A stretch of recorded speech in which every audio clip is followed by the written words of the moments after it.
Hey, Junior Power Kids, it's Miss Dayna. Welcome to the clubhouse. I am so happy to be able to tell you another story today.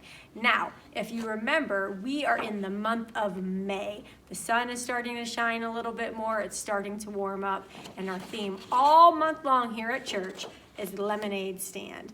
And so if you know what a lemonade stand is, you know they are so fun. It's when you make lemonade at home and you set up a little table and you sell cups of lemonade on a hot summer day. So we're calling it lemonade stand all month long because we are getting ready for summertime, and we are also talking about how nothing can take us away from God's love.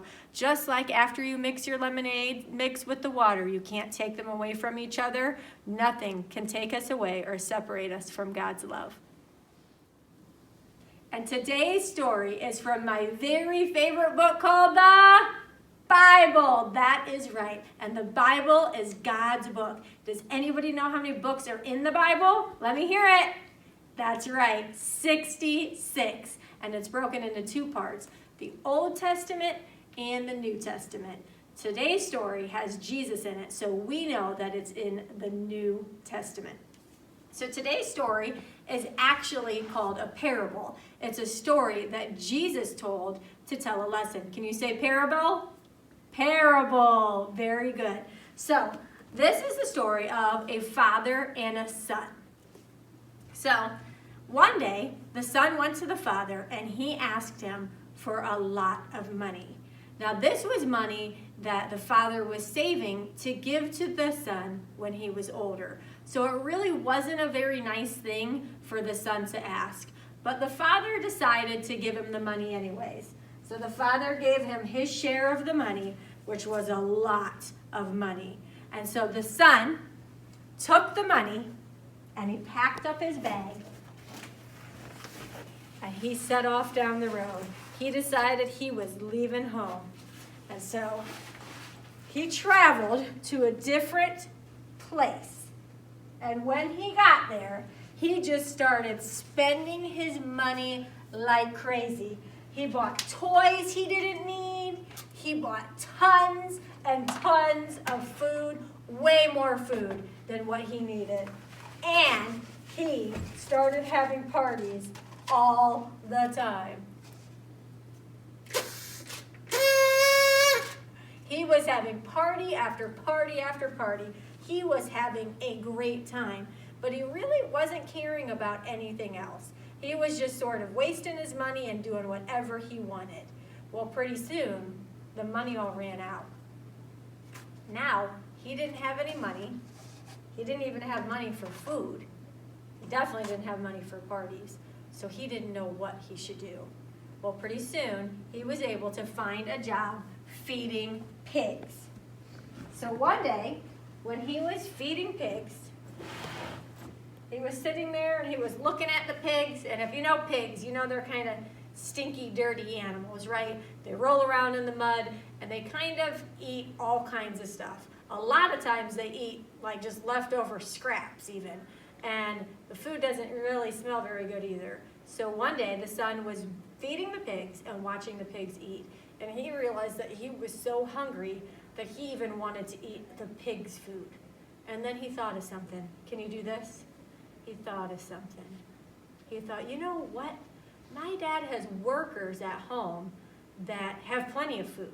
Maybe, just maybe, I can go home and ask my dad if I can be one of his workers. Because I know that I've messed up so bad that I could never be his son again, but maybe I could be his worker. So the son decided to pack up his bag again and head back home. So he left his job feeding the pigs and he started the long walk home. And before he even got home, something amazing happened. His dad spotted him from a long way off because you see, his dad had been watching for him. His dad had been looking for him and waiting for him and missing him so much. So before the son was even home, when he was still a long way down the road, his dad came running for him. and he came running for him, and he gave him the biggest hug and the biggest kiss, and he was so happy to see him. And the son said, I'm so sorry. I know I can't be your son, but maybe I can just be your worker. And the dad was just so happy to see him. He got him a fancy robe and put it on him, a fancy ring. He put sandals on his feet, and he decided they were going to throw a big party because his son, who was lost, who had gone off and not made good choices, was home again. And he was so happy to have him home.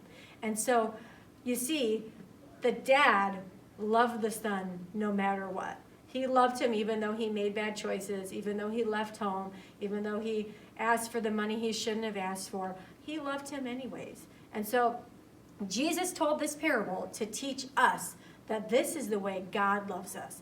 God loves us no matter what.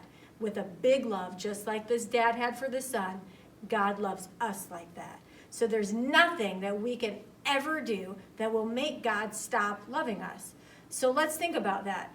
I know that sometimes I make bad choices, and I know sometimes you make bad choices. We all do sometimes, right?